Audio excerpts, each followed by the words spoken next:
What's up nga pala sa inyong lahat mga idol? Kami ay nandito ngayon sa House of Unlimited. Ayan, ibig sabihin po niyan ay unlimited kapag pumunta ka dito, kapag kumain ka dito. Ayan, Madam Burger, House of Unlimited yan mga idol.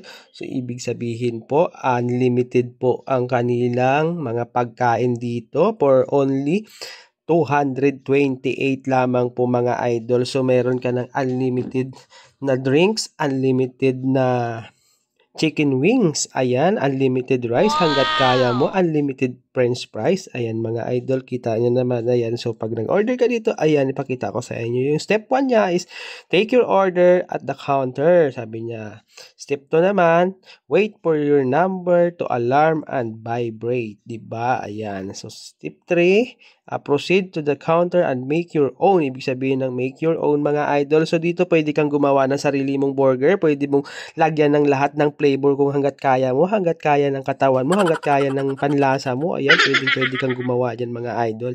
Ayan, at yung step 4 nga kanina is yun, mag-enjoy ka daw sa pagkain mo, pwede kang bumalik kasi nga unlimited, di ba? Lalo na kapag kumain ka dito ng Unli Wings, ayan, so Unli Wings, ibig sabihin po talaga ay so hangga't kaya mong kumain ng Unli Wings, hangga't kaya mong kumain ng pakpak mga idol, kain ka lang ng kain hanggang sa gumapang ka pa uwi, di ba? Ayan, ibig sabihin po noon. So, ito yung kanilang mga table, mga idol. Ipakita natin sa inyo. Ayan, yung mga kasama ko nga po ay kumakain na nga sila. Naghihintay lang ng order namin. Ayan. Ayan si Jemjem. Di ba? May pagkaway pa nga. Ayan si Jemjem. Ayan, mga idol. Ano sa kabilang table naman. So, hindi namin sila kilala. At hindi rin namin sila kasama, mga idol. Ayan, kita nyo naman. So, ayan po. Madam Burger, House of Unlimited. So, dito po ito mga idol sa may Lakeview, Putatan, Muntinlupa. Mga idol, bali sa likod lang po ito ng City Hall. At this time mga idol, kami ay kumakain na nga dito. Ayan yung mga kasama ko, para silang nagutuman talaga. Talagang parang halatang gutom na gutom, di ba? So talagang inipon talaga namin yung aming gutom dito mga idol, para masulit namin yung babayaran nating 228 per head. Si Jemjem nga pala, dati kasi wala pa siyang bayad. Ngayon meron na siyang bayad na kalahati. So, ayan. So, bali 114 daw, unlimited na. Pero kapag nag-order ka kasi ng per head is 118. So, di ba? 4 pesos lang. Pero yung 118 is hindi siya unlimited. So, doon ka na sa 114 na unlimited. At this time, mga idol, ako naman ay kakain na. Kaya, nilapag ko na muna yung aking cellphone para makita din naman ako sa aking vlog, mga idol. Ayan, At ako'y nagugutom na din. Ayan. So, para masulit natin yung binayaran natin dito. So, kalimutan ko nga pala. Ako nga pala nagbayad nito lahat. Kasi nga, ang gusto kong mangyari dito ay ililibre ko muna dito si Bok bago siya umuwi ng probinsya. Ayan. Kasi papasok na siya sa school. Doon nga pala nag-aaral si Bok sa province namin, sa Capiz. Ayan. Sa lugar kung saan ay maraming aswang. Ayan, diba? So, ibig sabihin na maraming aswang, yung mga taga-Capiz, kapag pumunta dito sa Maynila, ay nangangaswang lang ng mga babae. At ang gagaling namin kumain talaga. Talagang subok na subok yan. Sa mga naka-experience sa akin, mga idol, ay talagang ang gagaling pag sinabing taga-Capiz. Kaya kung gusto nyo, yung magaling kumain, masarap kumain, mag-asawa kayo ng taga-Capiz, mga idol, ha? Ayan.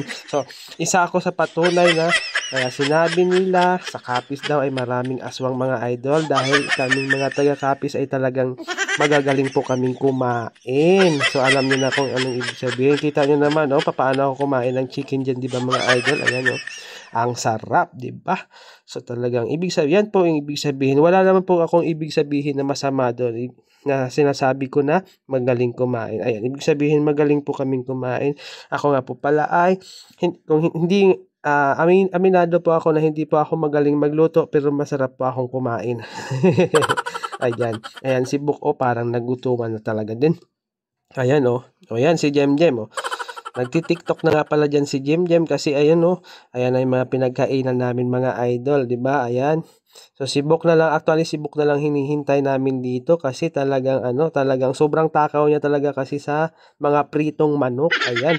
Actually pag kumakain nga kami sa bahay, talagang nagtitira palagi siya ng ulam kasi ubos na yung kanin niya para may papapakin pa siya bago pa siya matapos kumain. Talagang nagtitira lagi siya ng ulam. Kaya naisipan ko na pakainin siya dito sa Unli Wings para magsawa siya, para gumapang siya at para ma-experience niya rin dito bago siya umuwi ng probinsya, 'di ba? Ayan, no.